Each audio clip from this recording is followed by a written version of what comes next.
Hello ನಮ್ಮ Shivamogga. Hello S ನಮಸ್ಕಾರ. ನಾನು ಶಿವಮೊಗ್ಗ ವಿರೂಪಾಕ್ಷ ಮಾತನಾಡ್ತಾ ಇದ್ದೀನಿ. ಶಿವಮೊಗ್ಗದ ಗೋಪಾಲದಲ್ಲಿ ಇರ್ತಕ್ಕಂಥ ದ್ರೌಪದಮ್ಮ ಸರ್ಕಲಲ್ಲಿ ನೇತಾಜಿ ನಾಸಿಕ್ ಬಾಯ್ಸ್ ಅಂತೇಳಿ ಡ್ರಮ್ಸನ್ನೆಲ್ಲ ಇವತ್ತು ಪ್ರಾಕ್ಟೀಸನ್ನು ಮಾಡಿದ್ದಾರೆ. ಅದ್ಭುತವಾದಂಥ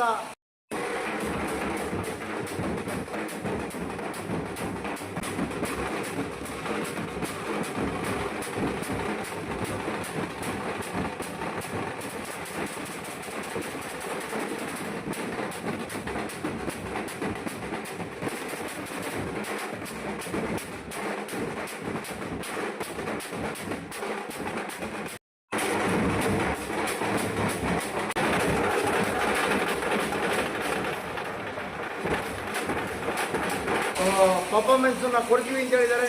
ಇವರು ಗ್ರೂಪನ್ನು ನೀವೆಲ್ಲ ಗಣಪತಿ ಮೆರವಣಿಗೆಯಲ್ಲಿ ನೀವೆಲ್ಲ ಬಳಸ್ಕೊಬೇಕು ಶಿವಮೊಗ್ಗದ ಜನತೆ ಅಂತೇಳಿ. ಇವರಿಗೆಲ್ಲ ಬಾಯ್ಸಿಗೆಲ್ಲ ಸಹಾಯವನ್ನು ಮಾಡಬೇಕು, ಹೆಲ್ಪನ್ನು ಮಾಡಬೇಕು ಅಂತೇಳಿ ನಾನು ಶಿವಮೊಗ್ಗ ಜನತೆಯಲ್ಲಿ ಸುತ್ತಮುತ್ತ ತಾಲೂಕಿನಲ್ಲಿ ವಿನಂತಿಯನ್ನು ಮಾಡ್ಕೊತೀನಿ. ನಮಸ್ಕಾರ.